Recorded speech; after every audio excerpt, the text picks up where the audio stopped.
Masu kallo da sauraro a daidai wannan lokaci muna makalalai marhaban cikin wannan shiri na zamantakewa. Amma yau za mu ɗauki wato ɓangaren ma'aurata mu ga yadda suke mu'amala da zamantakewa su ya kasance. Sunana Ɗanlami Adamu. Sunana Ruth Jones. Ruth Jones. Ruth Jones. Ni kuma wannan shirin sunanta Talle. Mai sauraro a dinga ce mata Talle. Yawa, yau kuma kamar yadda muka yi magana za mu ɗauki wato ɓangaren ma'aurata ne Talle. Za mu ɗan tattauna yadda ma'aurata suke zamantakewarsu a cikin gida. Karamanta za mu ci gaba da ɗauko rukunin al'umma aboki da aboki mu ga yadda suke zamantakewansu, mu ga har samari da budurwa yaya da su kasance har su kai ga aure a cikin wannan shiri na zamantakewa. Za mu tattauna tare da su insha Allah, ko ba gaskiya ba? Haka yake. Kuma muna ɗauke da abinci da za mu tattauna da kai mai sauraro. Yau kuma gyaɗa ne muka ɗauko a cikin wannan shiri domin mu ɗan ɓare sa'ana a ɗan wurga bakin salati a bakin cin abinci a ɗan tauna sai shige ciki. Me amfanin gyaɗa? Gyaɗa me ake amfani da shi ne? Kin san gyaɗa da kyau ana yin abubuwa da shi da dama. Kamar me da me? Ana man gyaɗa da gyaɗa. Ɗaya. Ana karago. Karago. Akwai kantin Ghana. Daga jin yadda kika kira kina karama kin ci kantin Ghana. In ban ci kantin Ghana ba me zan ci to? Na ci sosai ma. Shi yasa kika gane da gyada ake kantin Ghana. Tabbas. Mai sauraro bari mu dan shiga ciki. A ma'aurata mata da miji sukan zauna a cikin gidansu. Yana da kyau miji ya taimaka wa matarsa, kamar ta wani hanyoyi ya kamata ya taimaka wa matarsa? Hanyoyi da yawa gaskiya. Na ɗaya? Kaga an ce wai maza wai ba sa aikin cikin gida. Amma ni I don't see ban ga shi kamar wani kayan gabas. Don miji ya yi wanke-wanke ba. Ba damuwa. Ko miji ya yi ma yara wanka. Wannan ba matsala ba ne. Ya shirya su je makaranta. Na'am. Ko a ce ta tafi aiki, ya riga ta dawowa. Kaga ai bai ɓaci ya taya ta girki ba. Bai ɓaci ba. To, kaga dai hanyoyin da zai taimaka mata suna da yawa. Wannan haka ne. Amma ka san wasu matan kuma dai. To.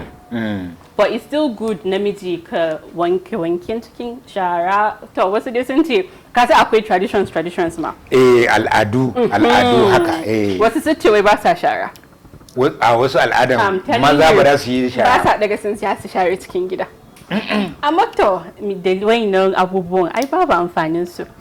Wato irin wannan sai ki ga al'ada ce wadda yake kama da addini kuma ba addini ba. Haka ne.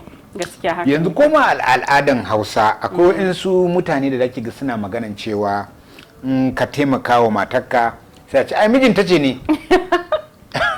Mijin Hajiya ko mijin Hajiya madalla a shi ma kina sani. Ina ji sosai ma. Ko kuma ki ji dan kwali ya ja hula. Ba mutane ba ina suke samu irin wayannan sunayen. Sharri ne kawai irin na dan adam. Kuma fa in ka taimaka wa matanka kamar ka taimaka wa kanka ne. Kuma ta nan ne soyayya tsakanin miji da mata yake da karuwa. Haka ne. Yana da karuwa ko? Sosai. Kaga wani abin da bature yake ce mishi wannan submissiveness din nan ma. Kaga namiji kana taimakawa matanka.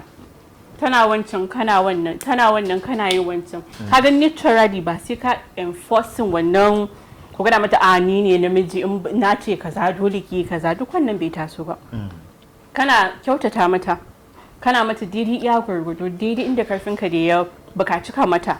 Kaga wannan submission din zai zo naturally. Ba sai ka zo kana stressing kana wani enforcing sai ki haka a'a. Dan dole. Ka gani kana kyautata mata wallahi naturally. Kaga mata dai shawo kanmu ba wuya. Wannan haka na san wannan. Kaga in ka bi ta a hankali daidai ya gurgudu ka san ka ce 1 2 1 2 duk abin da kake so za ta maka. Shi yasa wani lokaci Talle nake cewa duk matan da kika ga mijiya da ke ta to laifinta ne. ka laifinta ne Talle laifinta ne. Ni dai ba zan kasan Bahaushe ya ce ko idan ɗaya na satin daddawa na'am a ga laifin daddawa shi ma don yana da wari in bai yi wari ba ai ɗaya ba dai ba kwarai da gaske kaga haka ne ko ya kasance idan ka samu miji mai dukan mata tana da laifi shi ma miji yana da laifi kaga duk abin da ba zauna a cikin nutsuwa aka yi maganan shi ka san mace dai ba karamar ya bace da zaka mata duka ka ce duka zai gyara ta zai gyara ka gani idan ka zaunar da ita kuka nutsu a cikin lafiya kwanciyar hankali ba sai makota sun ji ku ba kuka zauna lafiya aka yi magana I'm very sure dai koma ya dai ta kasance zaka shawo kanta amma haka abu da dukan nan kai ni fa bai yadda ba to bari gaya miki shi namiji bawan mace ne gaskiya ne mace za ta masa wanki ta masa wanka har wanka mata su akwai mata da suke wanka wa mazajensu haka ne ta mishi abinci ta masa kalma mai daɗi ta masa ado ta gyara gado zai kwanta yi bacci a kai ta wanke 'ya'yansa ta yi komai kin ga tausayi zai shigo ciki in tausayi ya shigo ciki to soyayya ya shigo ciki in akwai tausayi da soyayya to babu duka babu duk abin da yake da akwai ma zai dauka ya bata duka sai abin da ta ga dama zai haka ne baka san mu mata ma wasu lokaci bakin mun nan ba mu da hakuri ne zan ce ko menene ni ban sani ba za ka ga namiji da yana iya kokarinsa ya baki breakfast ya baki lunch ya baki dinner amma ranan da bai baki ya kai inda ya saba baki ba shikenan an samu matsala haba in ce fa ne 2000 ne ya bada 1500 sai a ce bai ba bata rai to fa amma ita ba ta tuna kawai kaso an ce kalma mai daɗi yana kwantar da zuciya wannan haka ne musamman akwai soyayya da daɗi kwarai da gaske kaga zaki kwantar da muryan ki ce mishi mai gida na gode na san baka da shi yau ki encourage na shi ki ce na san gobe ka san yau da gobe sai Allah wannan haka ne ka gane amma idan ya baki ya saba baki 2000 yau zai baki 1500 sai ki wani fusata kina wani ni ba zan karba ba wa mutu ya tashi mu a gaban yara ka gani me ake koya wa wayannan yara cewa in su ma suka girma in aka musu haka ga abin da za su yi ka gani ba kuma hakan bayi da kyau mata mu zama masu haƙuri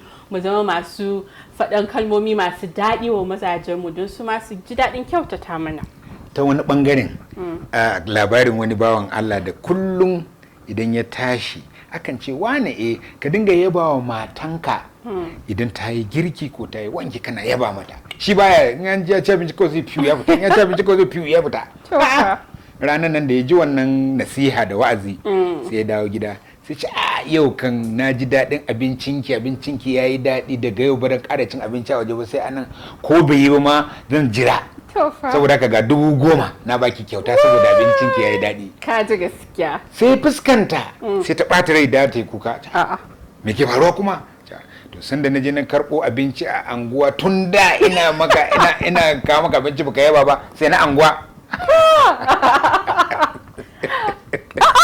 a sha abincin anguwa ta karɓo shi kuma ya ji daɗi ya yaba ita kuma ta ji haushi tun da tana abinci bai yaba ba sai yau din shine sai ta ce ita bata yadda ba duran da ta yi abinci to kun ga ku mata kuna da wani abu in kika ga irin haka sai ki yi hakuri tunda an yaba miki abincin ki ne ai bai san kin karɓo anguwa bane asirin ki a rufe ba sai ki kama bakin ki rufe ba to kenan ashe ba komai mata da su dinga faɗa wa mazajen su ba in yanzu akwai wanda za a bari a ciki ya shige a haka ya tafi daidai amma ban ma gani ba wannan matan in particular na'am mijinki ya zo ya yaba ma girkin ki for the very first time sai a ce wai ki ɓata rai don kin karɓa makota ai inni ne wallahi kofin ba zan ce ba a bani 10,000 a kai ba ai gaba ta kai ne zan ce mishi my love tool ka damu gobe zan tafa maka wanda ya fi wannan daɗi ma kaga shi yasa aka ce mata bakin mu zip ba komai bane zai fara a cikin gidanki ke da bintinki sai ki dauka ki je ki ta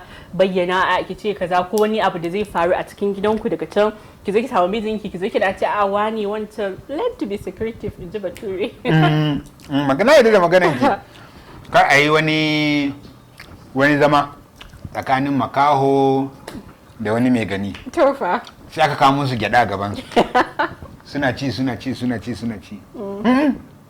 makaho babu akwai gyada a gabansa ashe shi wancan in ya ci gyada bawon sai tura gaban makaho shikenan sai wani zo sai tambaye su da yaga suna cin gyada sai ga bawon gyadan nan na gaban makaho yana da yawa shi kuma na ɗayan wanda suke cin gyada tare da makahon bai da yawa ya malam makaho yace ya kake cin gyadan kake barin sa sai ya taba sai ya ji bawon gyaɗan da yawa sai ya taba nan sai ya ji nashi babu ko kaman babu komai a ciki kaɗan ne kaɗan sai kawai makawo yake kin suna da basira makafi sai ya ce ai shi da bawo yake ci ka ji sarkin waye to shi abin da ya faru kenan ke da bawo kike ci ni kuma kin gana gaba da bawon yayi yawa tofa a lalle ka amma dai dan cike dan nan ke ma dai aikin ga yana da dan kyau ana dan hira ana cin gyada yawa to gabaki daya ya kamata a ce maza da mata wanda suke aure ya kasance akwai kyakkyawan soyayya yarda da tausayi a tsakani ko yawa wani shawara zaki ba wa maza don soyayya yayi kyau mata a gida da mazajensu ya kasance wannan shiri ya inganta musu ƙauna sosai. To, mata dai an san mu da hakuri dama. So zan sake ce mana mu ci gaba da hakuri. An ce zama aure sai da hakuri really. In ka duba kuma gaskiya ne magana ne. Na yadda akwai hakuri don ba kullum wani rana kai zaki tashi ki ji ranki ya ɓace. Baki san me ya faru ba, babu dalili haka kai ranki ya ɓace. Amma still ki zama na very accommodating in ji me bature ba accommodating mu zama na koma mene imijin ki ya fita da bacin rai ya zo ya hauki da masifa sai ke ma ki haushi da masifa wuta da wuta ba su haduwa dole akwai ruwa da zai kashe wannan wuta din su mata mu zama na masu hakuri mu zama na kuma muna kula da gidanmu da mazajenmu da yaranmu duka matukin gida a make sure namiji yana son tsafta naturally yana son tsafta kuma a make sure cewa cikin gida kullum a tsaftace take kuma a mu koyi ba mu iya girki ba irin na wannan matan da aka ce ta karwa abinci a bakota miji ya zo ya yaba ni ban ga abun bacin rai a ciki ba kwarai da gaske zuwa zaki ki tambaye ta yaya ake kaza shikenan fa shikenan abubuwan ba wahala mu zamana masu koyo da dai gidan makota an baki iya baki tambaya go online ki duba yani ake dafa wannan yani ake dafa wancan to na yadda da maganganun ki mai sauraro ka ji shawara da aka bawa ma'aurata ni shawara da zan ba su shine kaɗan musamman wajen namiji din nan namiji kamar yadda ta faɗa mutum ne mai son abu mai tsafta to in ko kana son abu mai tsafta to ka samu mai yin maka tsaftan ko ba gaskiya ba to yana da kyau kai ma ka ba da abin da za a yi tsaftan da shi kin ga ya kamata ya ba da ɗan kuɗin kitso kuɗin man shafawa kuɗin lalle yana kayan kwalliya madalla so saboda haka idan aka yi wannan da samu soyayya daga nan kuma za mu rufe wannan shirin talle sai wani sati shi ke da manta ku bi mu a follow us on our social media handles Jojerah TV.online a YouTube, a Facebook Jojerah Media House, Instagram Jojerah Media House. Sai wani sati kuma. A danna wannan shaidan ƙararrawa gararan don mu san muna tare da ku sai wani sati.